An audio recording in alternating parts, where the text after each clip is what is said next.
बेशक 2025 का साल अपनी तमाम तर सकाफती, फनी और समाजी जहतों के साथ अब इख्तिताम को पहुंचने को है, लेकिन ये बरस पाकिस्तान की ड्रामा इंडस्ट्री के लिए एक ऐसा सुनहरा दौर साबित हुआ जिसकी गूंज आने वाले कई सालों तक सुनाई देती रहेगी। इस साल के आगाज से ही अंदाजा हो गया था कि पाकिस्तानी टेलीविजन इस बार कुछ बड़ा करने जा रहा है। न सिर्फ नामवर चेहरे एक बार फिर स्क्रीन पर जलवागर हुए, बल्कि कई ऐसे मुनफरिद मौजूआत और तजुर्बात सामने आए जिन्होंने ड्रामा इंडस्ट्री को नई फिक्री और तख्लीकी रास्ते पर गामजन किया। इन ड्रामों ने सिर्फ नाजरीन को महसूस नहीं किया, बल्कि उन्हें सोचने, महसूस करने और बदलने पर भी मजबूर किया। चाहे वो सोशल मीडिया पर लाखों की तादाद में शेयर होने वाले मुकालमे हों, यूट्यूब पर ट्रेंड करने वाली किस्तें या बैनुल अक़वामी जरीदों में उन ड्रामों की तारीफ। 2025 ने साबित किया पाकिस्तानी ड्रामा सिर्फ मकामी तफरी नहीं बल्कि आलमी सतह का बयानिया है। साल का आगाज एक क्राइम थ्रिलर ड्रामे हमराज से हुआ, जिसने देखते ही देखते मकबूलियत के तमाम रिकॉर्ड तोड़ दिए। इस ड्रामे में आयजा खान और फिरोज खान की पहली बार मुश्तरका स्क्रीन मौजूदगी ने नाजरीन को अपनी तरफ मुतवज्जे किया, मगर ड्रामे की असल जान उसकी कहानी और माहौल साजी में थी। मिसबा नौशीन की दिलकश और सनसनीखेज तहरीर और फारूक रिंद की फिल्मी अंदाज की हिदायतकारी ने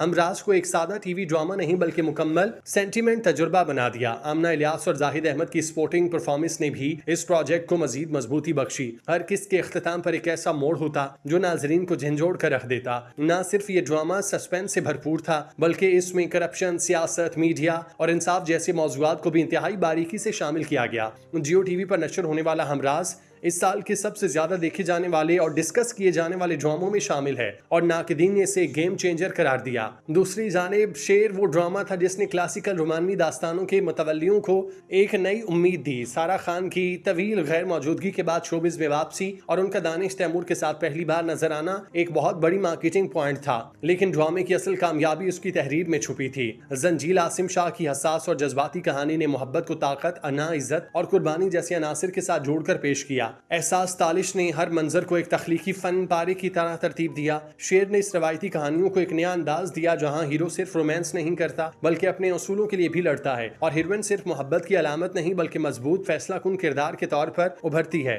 इस ड्रामे की सबसे बड़ी कामयाबी यही थी कि इसने पुराने मौजू को नए जाविये से दिखाया और नाजरीन की उम्मीदों से कहीं बढ़कर परफॉर्म किया। 2025 का सबसे हैरान कुन और जरूरतमंदाना प्रोजेक्ट डायन था। महविश हयात की 6 साल बाद ड्रामे में वापसी का ऐलान ही काफी था, मद्दाहों को बेताब करने के लिए उससे भी बढ़कर था। लेकिन जब इसके साथ एहसन खान और हिरा मानी का जिक्र आया तो तजस्सुस अपनी इंतहा को पहुंच गया। इस हॉरर थ्रिलर ड्रामे ने पाकिस्तान टीवी पर एक नया तजुर्बा मुतारिफ कराया। सिराजुल हक जिन्होंने तेरे बिन जैसा सुपरहिट ड्रामा दिया, उन्होंने इस प्रोजेक्ट को एक बिल्कुल नया अंदाज दिया। डायन महज जिन, भूत और खौफ की कहानी नहीं बल्कि उसके जरिए मुआशरे के अंदरूनी तासुबात, खवातीन के खिलाफ मुजालिम और माजी के सदमात को एक माफूकुल फितरत फ्रेम में पेश किया गया। हर किस्त नाजरीन को खौफ और हमदर्दी के एहसास के दरमियान छू लेने पर मजबूर कर देती। ये ड्रामा कई हलकों में मौजूए बहस रहा। कुछ ने इसे फिक्शन की जीत करार दिया और कुछ ने इस गहराई को सराहा। हकीकत ये कि डायन ने पाकिस्तानी ड्रामे को नया फिक्री मैदान दिया। इसी साल केस नंबर 9 जैसे मुनफरिद और संजीदा मौजू पर मबनी ड्रामे ने भी धूम मचाई। शाहजेब खानजादा का बतौर मुसन्निफ आना और उनकी सहाफती बसीरत को कहानी में शामिल करना एक अलग तजुर्बा था। सबा कमर ने जिस शिद्दत और महारत से मरकजी किरदार अदा किया वो उनके करियर की बेहतरीन परफॉर्मेंसेज में से एक है। फैसल कुरैशी, गोहर रशीद, आमना शेख और जुनैद खान जैसे अदाकारों ने इस मुआशरती थ्रिलर को एक ऐसे आईने में तब्दील किया जिसमें नाजरीन ने अपने इर्द गिर्द की हकीकतों को वाज़ेह तौर पर देखा। केस नंबर 9 ने पुलिस निजाम, अदलिया, मीडिया और समाजी दबाव के दरमियान फंसे हुए किरदारों को हकीकत के करीब तरीन अंदाज में दिखाया। ये वो ड्रामा था जिसे देखने के बाद नाजरीन तफरी से ज्यादा सोचने पर मजबूर हुए। केस नंबर 9 सबा कमर का समाजी खामोशी और नाइंसाफी को चैलेंज करने वाला मुनफरिद ड्रामा। पाकिस्तान टेलीविजन इंडस्ट्री इस वक्त एक ऐसे नए कानूनी ड्रामे की तैयारी में मसरूफ है जो माशरती नाइंसाफी और खामोशी के खिलाफ ताकतवर पैगाम लेकर सामने आया और इसमें मरकजी किरदार मारूफ अदाकारा सबा कमर अदा कर रही हैं। जियो एंटरटेनमेंट का ये ड्रामा केस नंबर 9 महज तफरीही कहानी नहीं बल्कि समाजी एहतसाब और एक रेप सर्वाइव की हौलनाक जिदोजहद को नुमाया करता है। ड्रामे में सबा कमर शहर का किरदार कर रही हैं जो रेप का शिकार होने के बाद टूटे हुए अदालती निजाम में इंसाफ के लिए जंग लड़ती हैं। इस कहानी में सिर्फ जुर्म नहीं बल्कि इसके बाद आने वाली मुआशरती रुकावटें, निजाम की नाकामियां और मुतासरा खवातीन को मौरूद इल्जाम ठहराने का रुझान दिखाया गया। ड्रामे की कास्ट में सवा कमर के साथ फैसल कुरैशी रेपिस्ट का किरदार अदा कर रहे हैं, जबकि आमना शेख वकील और गौहर रशीद पुलिस अफसर के रूप में नजर आएंगे। ड्रामा मशहूर सहाफी शाहजेब खानजादा ने तहरीर किया, जबकि हिदायतकारी के फराइज सैयद वजाहत हुसैन ने सर अंजाम दिए। ये प्रोजेक्ट अब्दुल्ला कादवानी और असद कुरैशी की production house seventh sky entertainment के तहत बनाया गया। कहानी का मरकजी नुक्ता ये कि रेप के केसेस सबूत की कमी की वजह से नहीं बल्कि हौसले की कमी की वजह से हारे जाते हैं। ड्रामे का ये जुमला इसके असल पैगाम को बयान करता है। हाल ही में जारी किए गए टीजर में सबा कमर का किरदार जमीन पर बेबसी के आलम में दिखाया गया, जिसकी आवाज में दर्द और आज़्म दोनों झलकते हैं। ये ड्रामा महज तफरी नहीं बल्कि तहरीक है जो माशरती रवैयों को आईना दिखाएगा। केस नंबर 9 खवातीन के मसाइल, इंसाफ की जंग और माशरती रवैयों पर खुला मुकालमा बनने जा रहा है जो नाजरीन को झिंझोड़ेगा। रमजान स्पेशल दिल वाली गली ने मोहब्बत, रूहानियत, माशरती हुस्न सलूक को निहायत शास्ता दिल फरेब अंदाज में पेश किया। सज्जल अली और हमजा सुहेल की जोड़ी ने पहले भी कामयाबियां समेटी, मगर इस बार उनकी केमिस्ट्री ने एक नई बुलंदी को छुआ।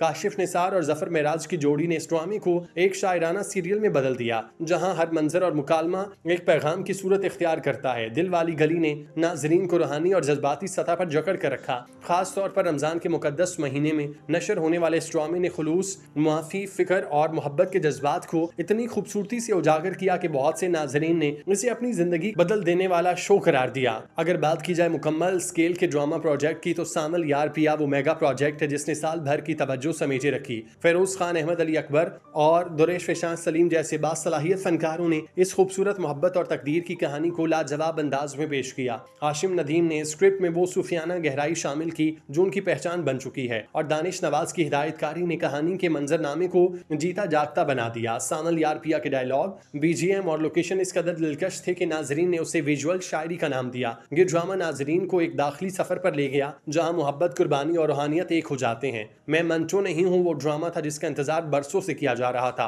और जब ये 2025 में आखिरकार नशर हुआ तो हर उम्मीद पर पूरा उतरा। खलीलुर रहमान कमर की तहरीर हमेशा से मुतनाज़िम मगर दिल को चीर देने वाली होती है, और इस बार भी उन्होंने अल्फाज के जरिए वो सच बोला जिससे लोग नजरें चुराते हैं। नदीम बेग की हिदायतकारी और हुमायूं सईद, सज्जल अली, सनम सईद, साइमा नूर और अजान समी खान जैसे फनकारों की उम्दा अदाकारी ने इस ड्रामे को एक अदबी धमाका बना दिया। मैं मंटो नहीं हूं ने नाजरीन को इस मुश्किल सवाल से टकराया कि क्या सच बोलने वाला इंसान वाकई गुनहगार होता है। ड्रामे के हर सीन मुकालमे में मंटो की रूह महसूस होती रही, और यही उसकी सबसे बड़ी कामयाबी थी।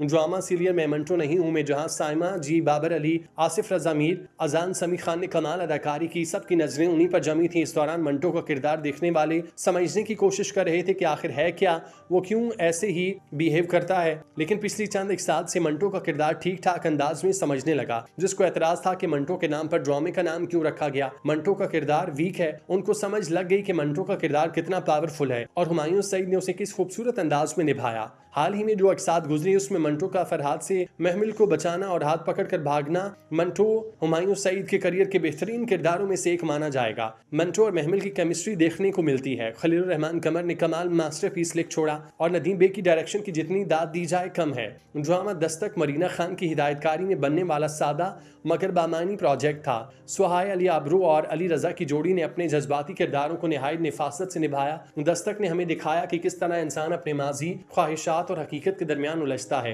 ये एक किरदार पर मबनी ड्रामा है जिसमें कहानी कम और किरदारों की अंदरूनी कशमकश ज्यादा बोलती थी, और यही उसकी असल ताकत थी। यही नहीं, इस ड्रामे ने लोगों पर इस कदर गहरे असरात मुरतब किए कि सीनियर अदाकारा अतीका ओजो ससुराल के रवैये को याद करते हुए जज्बात पर काबू न रख सकी और रो पड़ी। अतीका ओजो अपनी हालिया ड्रामे दस्तक पर तबसरा करते हुए जाती जिंदगी के तजुर्बात पर बात करते हुए आबदीदा हो गई। उन्होंने बताया कि उन्होंने जिंदगी के कई मुश्किल मराहिल का सामना किया, जिनमें कम उम्री में तलाक भी शामिल है। अतीका ओजो ने कहा कि ड्रामा दस्तक एक तलाक याफ्ता खातून की कहानी है, और वो उसे इसलिए भी देखती कि अगर वो उस पर तबसरा ना कर रही होती, क्योंकि ये कहानी उनके दिल के करीब है। उनका कहना था कि हमारे मुआशरे में खास तौर पर तालीम याफ्ता और आला तबके में भी तलाक याफ्ता खवातीन को तासुब का सामना करना पड़ता है। अतीका ओजो ने अपने मरहूम ससुर और सास को याद करते हुए कहा, मैं उनकी बहुत शुक्रगुजार हूँ क्योंकि उन्होंने ना सिर्फ मुझे बल्कि मेरे बच्चों को भी दिल से कबूल किया। उनका कहना था कि वो अब इस दुनिया में नहीं रहे, लेकिन उनकी मोहब्बत, सपोर्ट को वो हमेशा याद रखेंगी। अदाकारा की इस वीडियो पर तबसरा करते हुए मद्दाहों ने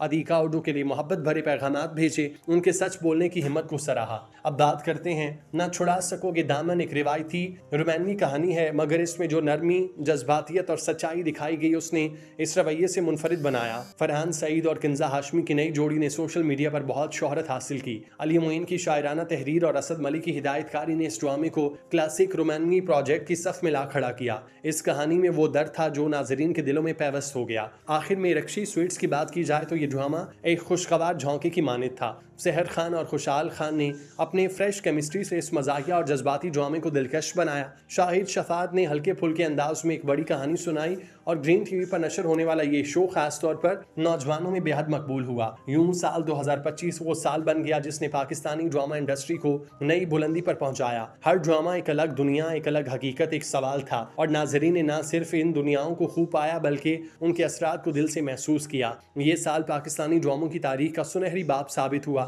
जिसकी गूंज आने वाले बरसों तक सुनाई देती रहेगी।